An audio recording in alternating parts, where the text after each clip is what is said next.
Assalamualaikum warahmatullahi wabarakatuh. Saya Mr. Ruki Saham. Selamat datang ke Facebook page Mr. Ruki Saham. So, Alhamdulillah saya berada di Pulau Langkawi. Okay, saya baru je selesai berjalan-jalan di pantai yang dekat Berjaya Resort.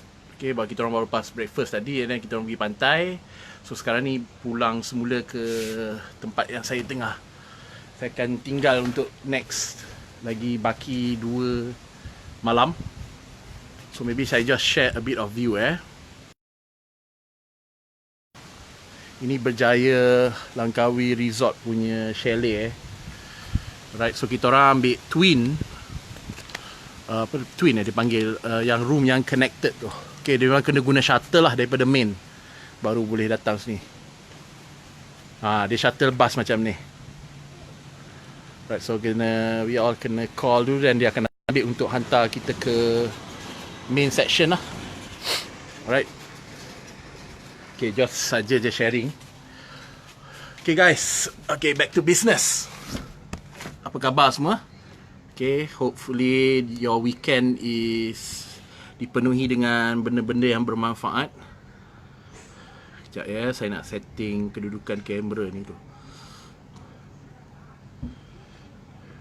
Biar dia ni sikit.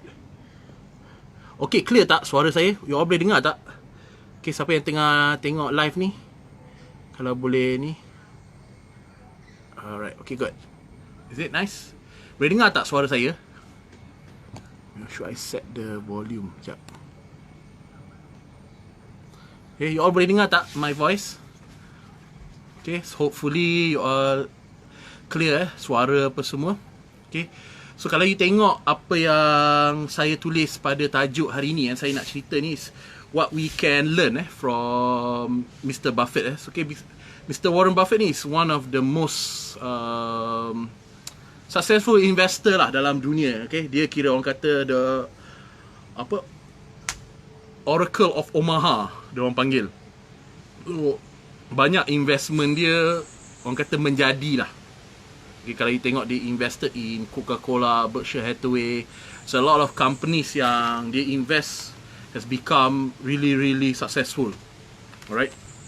So Mr. Buffett ni dia suka share. Okay, he shares a lot of wisdom through dia punya ni lah channel lah, where kalau dia pergi press conference ke atau dia buat apa dia panggil tu annual general meeting Berkshire Hathaway, so he'll give a lot of advice. Also orang of course lah, bila you successful, people will call you to come for to appear on television, cable network semua. So dia akan bagi a lot of advice. Cuma sometimes a lot of advice dia ni is not as direct as macam kita nak bagi tahu seseorang sesuatu. Dia banyak menggunakan bahasa yang berkias. Okay, Warren Buffett ni itu style dia. That is why apabila Warren Buffett ni advice, kita kena try to interpret it. Okay, because bila kita diberi bahasa yang berkias ni, so a lot of people might interpret it differently. Tapi yang penting ialah kita nak kena faham apakah konteks yang dia nak cuba sampaikan kat kita, and how we can use that knowledge untuk excelkan growth kita. Alright, sebab dia dah successful and we are in the process to be successful. Jadi sebab tu saya banyak relate pada Warren Buffett. Is to me lah, he's my only teacher yang saya rely on all this selama bertahun-tahun dalam stock market. Assalamualaikum Surya. Waalaikumsalam. So selama saya berada dalam dunia stock market ni lebih daripada 1 dekad, Warren Buffett is one of my most inspiring punya teacher. Okay, I watch a lot of his videos dan saya banyak mengambil advice dia. Okay, and I especially love his quotations. Alright, so quotation dia might be sometimes short, a bit longer, tapi dia ada very deepful meaning. So today ni saya nak share dengan you. Saya ada tulis sikit. 1, 2, 3, 4, 5. Okay, so today I want to share with you 5 quotation. Dia ada banyak quotation. Maybe saya akan cover next video lah. Okay, but saya nak share dengan you guys 5 quotations I find very useful bila you nak jadi seorang investor. Okay, especially in the kita lawan fan dulu. Okay, bila especially in the stock market world. Alright. So let me read you the first quotation. Alright. Dia kata kat sini, I just sit in my office. Okay, I quote Warren Buffett. I just sit in my office and read all day. Okay. Saya memang boleh relate dengan benda ni. Okay, apa yang Warren Buffett cakap ni saya boleh relate sebab during my early days in the stock market, okay, because saya datang daripada background engineering, so I never did anything related to finance, accounting, nothing. Saya tak tahu ni. Saya setakat masuk bank, tolong bagi cek, apa semua tu memang saya reti lah. But not to the extent of understanding financial world, understanding business. Saya tidak ada ilmu yang mendalam dalam tu. Jadi, during saya punya learning process stage, bila saya start dalam stock market tu, I wanted to learn much. But at the same time, saya tak tahu whether kalau saya bayar untuk contoh ada kursus ni, dia buat ni, is it worth it? Sebab saya tak tahu. Being a new person and at the same time, saya berhenti kerja sudden. Saya make decision untuk go full time into investment world with 100,000 savings. So saya nak fikir, what if I make a mistake and pay for this course, lepas tu saya tak belajar sangat apa. So saya decided that I should be making use of the YouTube that time. Okay, saya ingat cerita you that time. So bila saya tengok situ, saya pun refer to the best lah, which is Warren Buffett. So banyak tengok videos dia, saya banyak learn. And one of the things yang saya learn throughout my early stage in the stock market is reading. Okay, that time saya berada di SJ Securities. Okay, I wasn't in Kenanga Investment Bank yet. So I was a trainee, assistant remiser trainee. Okay, because you need a license to become remiser. Jadi saya jadi assistant trainee remiser di SJ Securities. And my job was to just do research. Membaca dan research. Basically it's not to say a job pun. Okay, because remiser yang ambil saya tu only on paper je dia bayar salary. Okay, the first 6 to 8 months saya dengan dia, memang saya tak ada ambil salary apa, because I just wanna put my feet into the dunia remiser. Itu je. So the best way with zero knowledge, background engineering, tak ada certificate, tak ada apa, I just need a footing je inside the industry. So that time saya deal dengan through my mum punya friend. So dia bawa masuk saya, atas paper ada gaji but there's no pay. Okay, memang saya realise totally saya on my savings. Okay, I rely on my savings totally untuk hidup day to day basis. Of course sebelum saya berhenti tu, saya dah make sure saya dah cut mana-mana komitmen yang tak perlu, saya dah settle. Okay, that one is financial management lah. You kena ada that thing dulu lah. So all I did was read. Sebab saya tak tahu apa. Serious.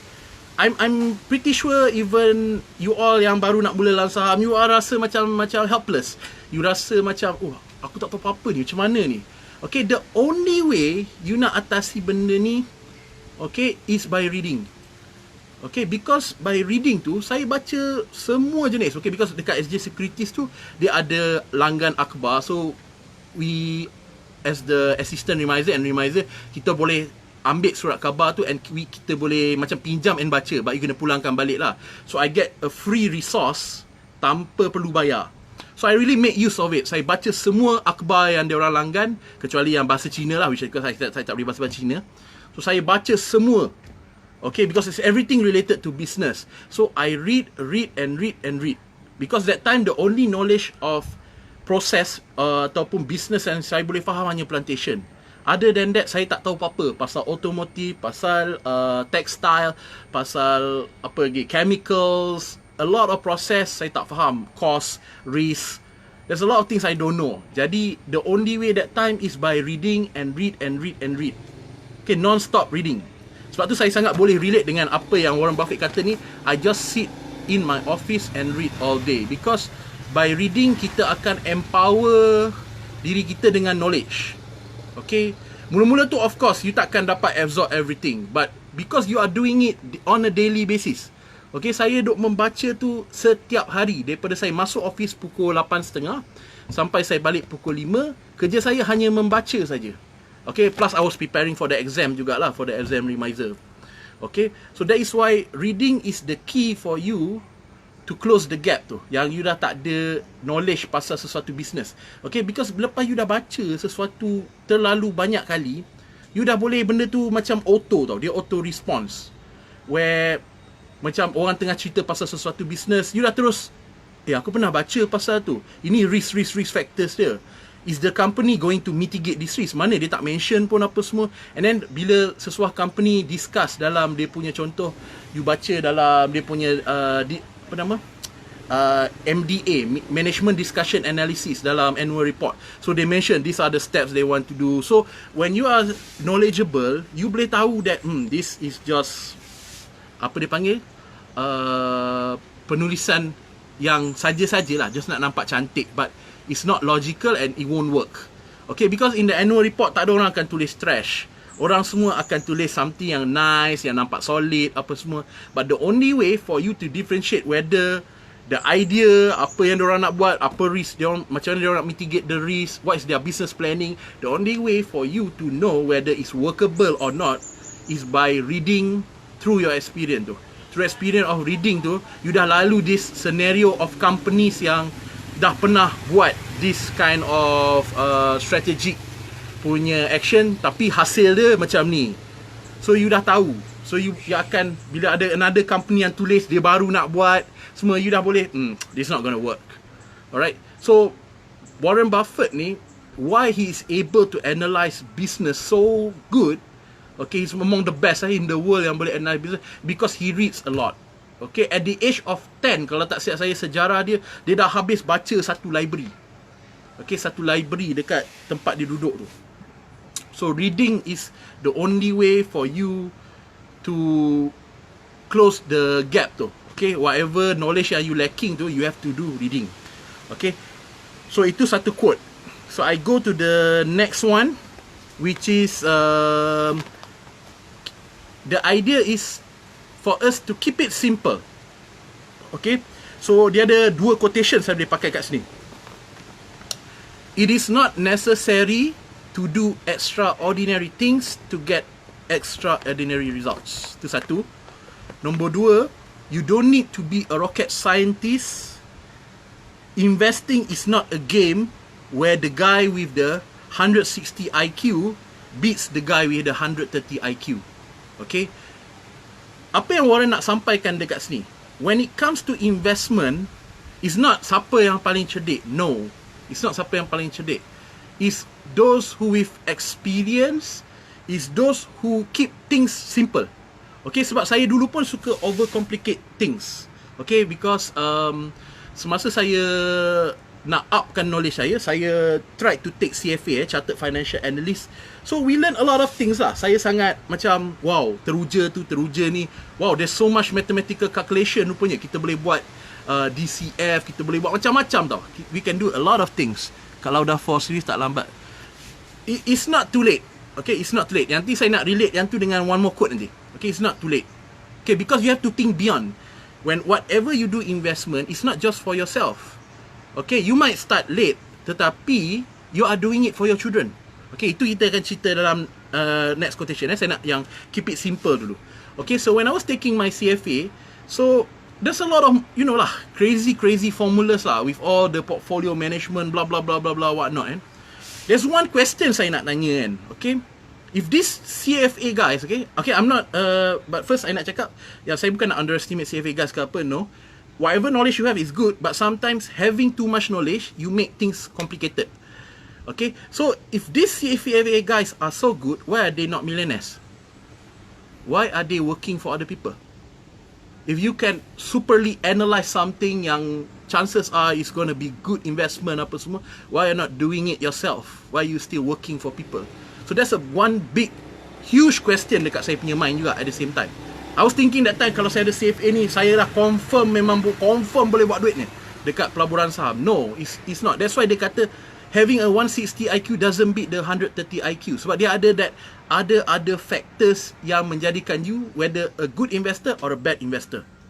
Okay, but knowledge is necessary. You need to accumulate knowledge. Cuma you have to make sure to keep it simple.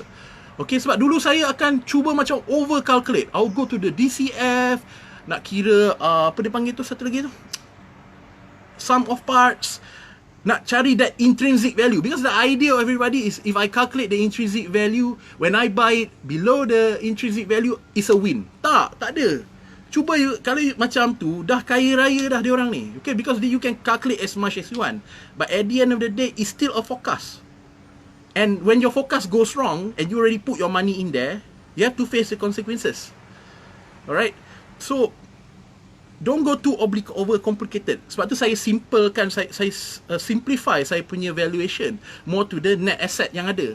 Okay, net tangible asset yang ada. It's more simplified. Saya akan tengok range, what is the net asset to the price. So, we can call it the price to book ratio. Okay, kita akan compare market price dengan book value price of the company. So, how many times are you willing to pay? Okay, saya simplifikan. Okay, I'm not telling that maybe DCF ke apa tu ni, but to me, it's still a forecast. It's not gonna be 100% accurate. And then when you calculate too much, and you know too much, satu lagi yang saya lihat ialah, you don't take action. There's no point researching and never buying. Maksudnya you tengok this company, research after research. You dah tahu company tu bagus, but you keep like believing, but I'm still missing this one lah. I'm still missing this information lah. Sedangkan company tu memang betul dah, you punya kiraan tu you dah bagus. And then but the company slowly going up, tapi you tak habis kira lagi. You tak habis lagi dengan you mathematical formula, because you are overcomplicating things. You are already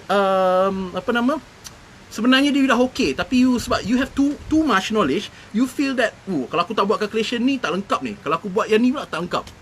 So jadi you kena make sure that you have to keep it simple. Okay, macam mana net asset valuation. Okay, that's why I said you kena study lagi tu, sebab you tak faham pun content saya ni. Okay, net tangible asset, you google it up. Net tangible asset, what is net tangible asset? Cuba you google it up. Okay, so basically you have to keep it simple. Okay, so macam saya pernah buat lecture dulu, I keep it simple when I want to invest in a company. Okay, let me just give you some of the tips lah yang saya guna okay, when I want to invest in a company. Number one is, of course, saya akan baca dulu model business dia. Alright, model business dia. Yelah, you don't kira intrinsic tu lah. Trust me, you don't need to go to that extreme. You are not an analyst. Okay, you just go back to the simple basics je. Okay, so balik pada ni, what would I look? Okay, first kali is the business model. If I don't like the business model, okay, meaning that I don't believe it's sustainable, saya takkan invest langsung dalam company tu. Okay, if I don't understand the business, because when I don't understand the business, I also don't understand the risk. When I don't understand the risk, how would I know apa yang dia explain sebagai mitigation kepada risk tu betul ke tak? Saya tak tahu. Well, I don't understand the risk, I don't understand the business. So, itu ni. Dan saya memang based on Warren Buffett tu. Okay, we invest in business that we know. Tu number one. Number two, business must be profitability. Kalau business tak profit, macam mana you nak pay employee? Macam mana you nak expand? Macam mana you nak buy more assets? Macam mana you nak grow more strategic alliance? When your company is not doing well, you nak pergi approach another company. Of course, dalam paper, it's a strategic alliance. You should be doing business with the company. But when the company buat dia punya apa dia panggil tu? Due diligence dengan your company. Dia tengok your company punya balance sheet. Dia tengok you punya company profit and loss. Tengok cash flow company you. They don't want to do business with you. Okay, so it's very important. It's very important you need to be investing in profitable companies, because only profitable companies can pay their employee. Ada company yang tak profit. Wah, ada monyet Okay, sebab dia resort tu suruh saya hati-hati dengan monyet ni. Monyet ni suka datang attack. Sekejap kita jap. Kau nampak tak monyet kat bawah tu? Okay, kawasan ni memang kawasan sebab dia dalam hutan ni actually. Dia macam a bit of jungle lah. Okay, jungle punya ni. Sekejap, bagi saya ni. Okay, I got a bit distracted. Alright. Okay, so profitable. Because that's the only way you know that the business is running. Okay. Jadi bila kita sebut profit pula, of course nombor 3 apa tadi? Pertama, I know the business model. Nombor 2, dia profitable. Nombor 3 is saya nak make sure kalau dia profit, pastikan cash flow from operation positive. There are businesses yang profit, okay, profit on paper, tetapi cash flow negatif. Okay, cash flow is very very important because you need your cash flow to ni lah, do a lot of things lah. Your cash flow tu dia yang menggerakkan company. You nak bayar ni, nak bayar vendor, nak bayar employee, and then you nak give bonus apa semua, you nak buat share buybacks ke apa, so you need cash. Okay, so there are companies yang hati-hati sikit you might look them as profitable, tetapi okay, you might look them as profitable, tetapi sebenarnya in terms of cash flow wise, they are in trouble. Okay, so very very very careful. Okay, jangan terpengaruh sangat tengok profit saja. You kena tengok cash flow punya statement. Okay, sebab tu sangat important. The financial statements are very important. No matter what background you are, engineering ke, architect ke, doktor ke, you must at least faham income statement, balance sheet, cash flow dan change of equity. 4 statement tu wajib. Okay, please Google it out. You need to understand 4. Saya ada video saya. Kalau you masuk saya punya YouTube channel RSG PLT, you boleh tengok. You boleh tengok that saya pernah explain pasal 4 secara simple lah, secara general. Okay, so lepas saya dah tengok semua tu and I am satisfied, mungkin saya akan tengok record maybe up to 5 years, then baru saya akan mula monitor. Okay, of course there's a lot of other things lah saya akan tengok kan, in terms of number of shares, dilution, dia punya bonus, dia punya rights, dia punya split. There's a lot of things I will definitely look into lah. Dia punya assets location dekat mana. Okay, but I'm just giving you a simple idea. Okay, so that 1, 2, 3, 4 tadi tu memang that's the most important yang saya akan at least tengok dulu. Okay, so saya keep it as simple as that. Tidak go into like sampai kena calculate intrinsic apa semua. No, I don't go into that detail. Dulu yes, but then that once you nak mula calculate, then what if you found out, wow, intrinsic value dia not as what you expected. So ada boxes you dah tick, oh awesome sampai kat intrinsic tak menepati apa yang you nak, so you terus reject. Sedangkan you punya forecast tu salah, your calculation was wrong. Okay, because if you take 10 individuals to do a intrinsic value calculation, you're definitely gonna find different punya valuation. Takkan jumpa samanya. Okay, bermaksud it's an opinionated punya ni. Sebab tu saya kurang sikit. Okay, so we need to keep it simple. And then saya nak masuk this one. Okay, the third 1, 2, 3. Okay, the quotation nombor 4 from Warren Buffett, very very good one. Someone sitting in the shade today because someone planted a tree a long time ago. Okay, ada 2 interpretation you boleh tengok daripada quotation ni. Okay, what does it mean tu? Ada 2. Okay, one is from the interpretation of, saya pernah baca or tengok satu video ni lah, how Mamat to interpret this one. Saya punya interpretation a bit different, but this one is someone is sitting in the shade today because someone planted a tree a long time ago. Dalam interpretation dia, tree tu existed because somebody planted it, and masa orang tu plant, ia hanya satu seed yang kecil, kemudian dia jadi satu pokok yang besar, dan dia jadi lagi besar, lagi besar, lagi besar. Lalu orang yang duduk bawah shade tu dah benefit that thing. Okay, so dia nak ceritakan kepada you, investment is a process. It's not an overnight punya. Maknanya hari ni saya baling seed ni dekat tanah, besok dia dah jadi giant tree. Itu cerita Jack and the Beanstalk, which is a fairy tale, tak wujud.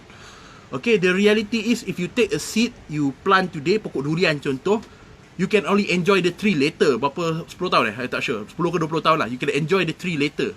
You tak bolehnya enjoy tiba-tiba dah enjoy. Okay, so itu interpretation daripada Mamat tu lah. Okay, yang saya tengok dia buat review juga. So he interpret it like that. That is a process, and I totally agree. Investment is a process. Okay, there's no way you can cut it short. Oh, saya nak invest ini, which is what is happening dalam society kita sekarang. Sebab kebanyakan you pergi kelas-kelas semua nak ajar you as if you boleh jadi cepat kaya. Through saham ni you boleh jadi cepat kaya.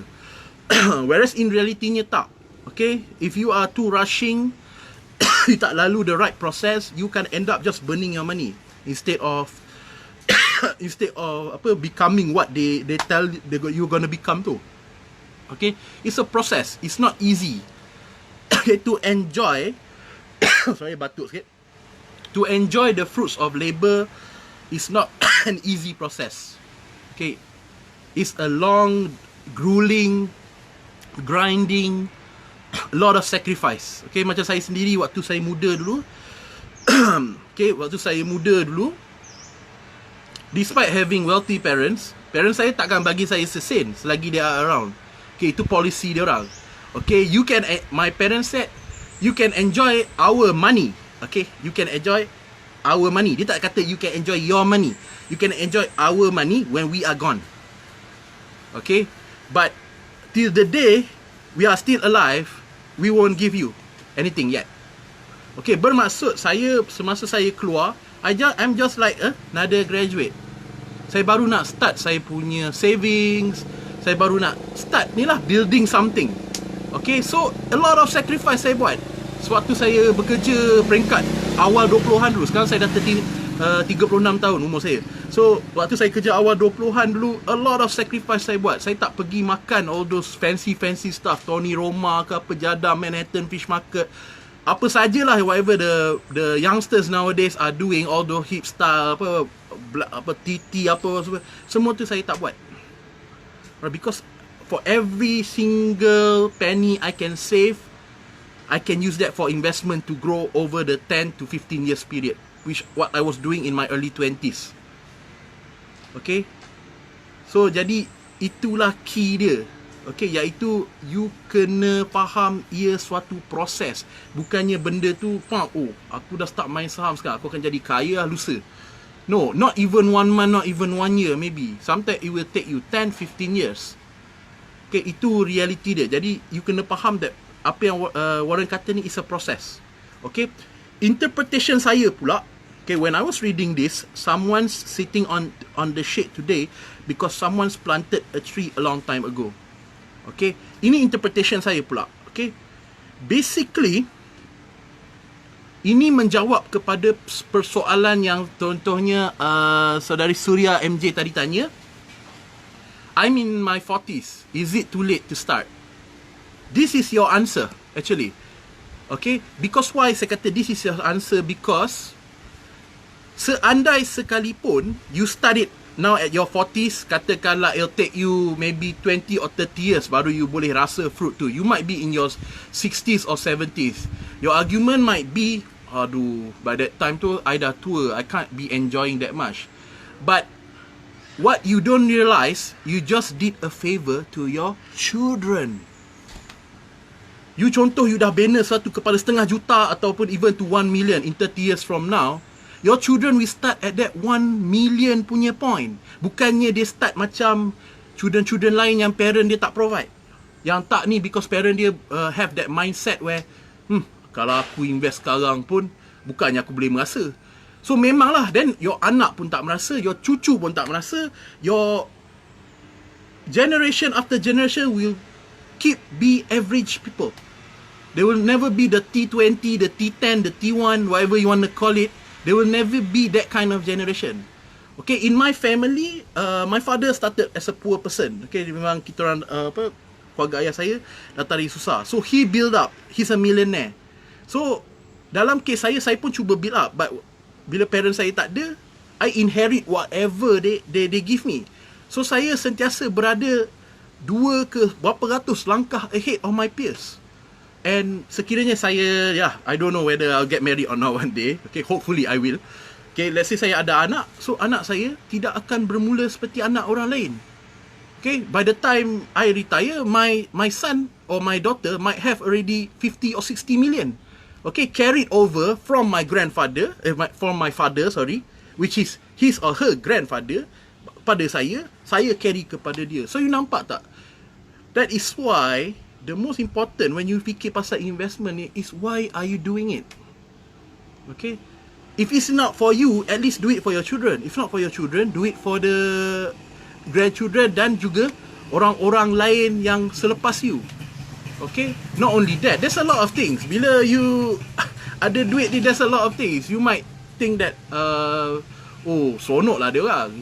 You boleh buat macam contohnya contoh apa yang saya, maybe saya boleh share apa yang saya buat. Okay, setiap kali saya nak travel, saya always read. Sebab saya ni sejenis yang agak a bit, saya ada fear of heights. So I don't really like aeroplanes actually. Saya tak suka naik kapal terbang sebenarnya.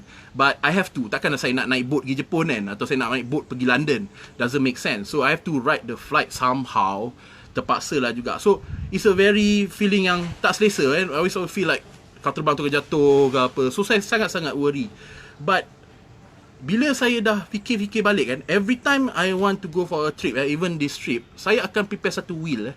Saya prepare will which saya left dekat parent saya atau dekat adik saya untuk diorang baca. Saya akan leave satu message, you go to this folder, you can check my will. Okay, so coming to this Langkawi Resort, nak naik kapal terbang semalam walaupun sejam pun saya dah ada tinggalkan will. And when I look at it, I feel satisfied. Okay, seandainya let's say flight tu apa berlaku lah, okay, yang tak diingini berlaku, when I counted what I will left my parents at least 1+ million worth of asset yang saya dah collect over my past sejak saya 20-an saya kerja until today. Okay, so I will left that much money to my parents, to my siblings untuk ni. Dan saya tulis dalam saya punya will that okay, you guys can need to put the money somewhere yang dia boleh grow lagi. Okay, you use 50% of the money for yourselves, but you administrator to my wealth. And another 50% saya nak you letak pada charity. Any charity that you feel is worth, put. So even after death, I am still contributing to society. Itu yang saya punya level pemikiran. Okay, to that extent, saya dah tak ada kat dunia ni, saya masih fikir macam mana saya nak contribute pada society. Okay, that is why you keep searching and searching. Kalau fikir balik, okay, with macam family saya bukan je family yang jenis yang extravagant. We don't macam makan super mewah ke apa pun. We still back to kampung style because my parents don't forget their old roots. Okay, makan ikan rebus, budu, ulam, all those, you know lah, the Kelantan kampung style food. Kita makan macam biasa. But we've been accumulating wealth non-stop. Why? It's because we want to leave something to the society. That's our mindset. Okay, kita hidup dekat muka bumi ni, it's not just for us, it's also for other people. In this world ni, the best human being is the human being that can help other people. Alright, jadi kalau you ada question in your heart, I dah age 40 or I dah age 50, should I do this? Okay, you try to expand your horizon. Instead of you dah fokus pada diri you, you cuba fikir what's next after you.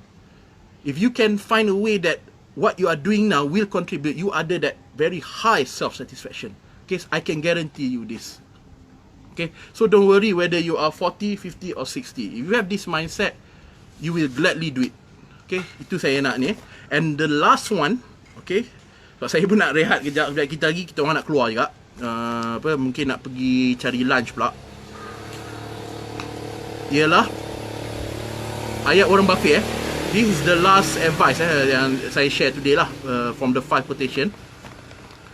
Investment is simple but not easy. Okay, apa maksud dia? Okay, so macam saya kata tadi, one of it is we keep it simple, betul tak? Okay, investment is simple. Once you learn, it becomes a part of you. Dia macam sebahagian dari diri kita. Masa saya mula-mula start dulu, of course saya rasa susah itu ini. But now, bila saya tengok sesuatu company, saya ada hunch, saya buat due diligence saya, benda tu is repetition. Sorry, benda tu ialah repetition. So benda tu dah jadi simple. Tapi apa yang dia maksudkan Warren Buffett dekat sini not easy ni ialah part emosi, disiplin dengan self belief dengan proses tu. Itu maksud dia. Investment sendiri tu senang. Okay, how to invest, how to buy, how to sell, okay, choosing a company, benda tu semua senang. Yang part yang susah ialah emotion, you tak boleh control, patience you tak ada, and you stop believing in yourself. Itu yang dia duk kata investment is simple but not easy. Okay, sebab memang betul 3 benda tu benda yang susah. Okay, emotion, saya sendiri sampai sekarang still kadang-kadang emotional. Walaupun sekarang saya boleh control lah. Of course, I've been in the market 10 years kan, more than 10 years. Emotion saya boleh control, tetapi tak semestinya saya boleh control fully. Okay, contohnya one of the investment rule, okay, always have a cash reserve. Because kenapa? Apabila market drop to rate, masa itulah you tak ada duit. Sedangkan masa itulah shares are discounted. The good companies are discounted sebab sentiment lebih kepada arah menjual. Everybody's like selling and selling and selling because they are afraid. Okay, Warren Buffett selalu kata, always act against the crowd. Jangan follow the herd. Always act against the herd. Jadi itu selalunya tak ada. Kita tak ada duit masa tu lah. Masa market merah jatuh 40 point bursa. Time tu lah tak ada cash nak beli saham ni. Saham ni dah drop by 20%. Time tu lah tak ada duit. It's because we are not discipline and we are not emotion kita gagal. Okay, masa market tengah ada duit sedap, you dah tahu dah ada 50,000 saya dah simpan set aside. Benda ni saya face sendiri. Sometimes saya dah collect up to 100,000 cash, saya dah simpan tepi just for the rate market. Somehow macam mana pun saya pergi ambil 30,000 beli saham ni. Padahal timing tu was not right. Okay, benda tu ialah emotion and discipline. Okay, and then nombor 2 is the patience and the self-belief. Okay, because macam saya kata tadi, investment is a process. Jadi you need patience. Okay, you don't buy the stock today and expect besok dah fly. Okay, bukan saya kata tak berlaku. Yang berlaku tu bagi saya sebenarnya nasib baik je. Okay, macam saya dah beli harta lega saya quite a long time. Because I've been looking into the company antara 3 masa tu. Kosan, harta lega dengan Supermax. But Supermax is under a very, dia lower league daripada harta lega dengan Kosan. Okay, Top Glove was in a material litigation, ada masalah law, isu dengan undang-undang sikit, so saya kurang sikit, dia ada case. So I was into either Kosan or harta lega. But then I have a student and macam saya punya client, which is a harta lega punya employee. So based on berborak-borak dengan dia, okay, vision harta lega macam mana, I was quite like amazed dengan harta lega punya ni lah. That is why saya invested. And then saya look into the sejarah apa semua. Dia banyak bagi bonus, dividend pun konsisten. So I went into harta lega. So I went into harta lega agak lama. And then my friend dia masuk later. Kebetulan dia masuk tu, timing tu dia bagi bonus issue. So itu rezeki dia. But patience tu kena ada. Kalau saya would have like, you know, saya simpan, okay, setahun contoh kan, and then I tengok, boring lah price ni apa semua, saya jual. And then dia bagi bonus tu, dia melonjak 2-3 ringgit. Wouldn't I have regretted it? Saya dah simpan setahun, tapi tiba-tiba saya rasa, saya nak jual lah. Bosan betul. Lepas tu, time tu lah dia bagi bonus. And then share tu melonjak. Okay, because I didn't have the patience and I don't trust the process. Kalau you stop trust the process, you will be in trouble. And the last of all, saya rasa yang paling penting ni adalah self-belief. Okay, apa saja you nak buat, okay, whatever things you want to do in your life, you need to believe you can be successful. Kalau you tak ada belief that you can be successful and you let especially other people tell you that you cannot do what you want to do, you will never succeed in what you want to do tu. Jadi so, bunyi macam rhyme dah pula, okay. So basically macam ni lah. You nak buat sesuatu, tapi of course you akan dengar that negative suara keliling you, betul tak? Something yang you rasa you can do it. You memang rasa that I love this, I want to do this, I think I can excel at this, I boleh sukses kat benda ni. Tapi mesti ada that suara-suara keliling you yang kata, janganlah, bahaya tu. Mesti ada kan that negative sound that is hindering you from doing it, betul tak? Okay, and then you pula makan benda tu. Betul lah cakap dia, aku ni bukan pandai sangat, sekolah pun tak pandai. Okay, you don't underestimate yourself. You think that benda ni high tech lah. Macam saham contoh kan, saham, benda ni high level ni, orang kaya ni, all those high IQs. That's what you believe it. Sedangkan Warren Buffett kata, it's not the concept of who's the higher IQ.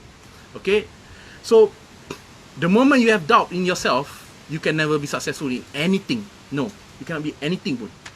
That is why when you do something, first is you need the love, you need the passion, you need the patience, sebab you akan grind through benda yang you tak berapa familiar, tapi you nak keep doing it. And yang paling penting is self-belief. Believe what you are doing is right. And then apa saja yang along the way, of course you akan face challenges, you face tu semua tu, you keep correcting yourself. Okay, jumpa problem ni, kita face hurdle ni, kita tukar method kita to another one. Kena cara ni pun tak betul, kita tukar lagi method kita. So dalam saham pun similar. It's just ni, you have to trust the process, and the process takes time. Okay, so alright guys, saya dah share 5 quotation hari ni. Okay, very nice quotation. So that's how I interpret it. Okay, sebab Warren Buffett dia macam tu. he will always give you a phrase ataupun macam satu quotes. So it's up to you how to want to interpret quote dia tu. But he's actually teaching you something. Okay, itu style Warren Buffett. He will never like teach you macam A, B, C direct macam tu. Tak. Dia study lah, dia banyak menggunakan bahasa kias. Sebab tu hanya orang yang boleh interpret benda ni dan orang boleh ambilkan apa saja ajaran ni dan praktikkan dalam diri adalah orang yang punya chance untuk sukses dalam bidang pelaburan ni. Alright. So okay guys, saya tengah holiday kat Langkawi ni. Okay, and then dalam hari Isnin insyaAllah saya akan ke Kedah. Hari Raya Jitra dengan Alustar. So saya ada business sikit dekat sana dengan saya punya business partner baru. So itulah insyaAllah kalau berkesempatan lah, kalau orang-orang yang stay area Jitra ke Sungai Petani ke Alustar ke, kalau nak lepak-lepak malam kat ni raja-raja lah dalam ni, mungkin saya akan buat satu post kot. Siapa yang nak ni ke, okay, maybe you want to come and see me, jumpa. Okay, bukan selalu saya boleh datang ke Kedah punya area ni, around Selangor tu lain lah kan. So nak jumpa, nak you want to tanya in depth ke apa, what do I think, ataupun siapa yang nak tunjuk portfolio dia ke, maybe I can give some comments ke. So kita tengok macam mana nanti. Sebab saya pun kena adjust dulu saya punya, sebab business saya tu saya tak ada schedule yang fix lagi macam mana, how. So saya akan tengok dulu. Kalau saya ada free time, I might write in the post and ni lah, tanya siapa-siapa followers area Jitra, Sungai Petani, apa lagi, Alustar. Kalau free-free mungkin boleh kita jumpa, sembang-sembang, minum-minum. Alright, minum kat mana, coffee ke cafe yang ada ke. So tengoklah macam mana. Alright, so thank you guys for watching. InsyaAllah saya akan share more lagi ilmu-ilmu yang related to stock market. Okay, saya Mr. Ruki Saham.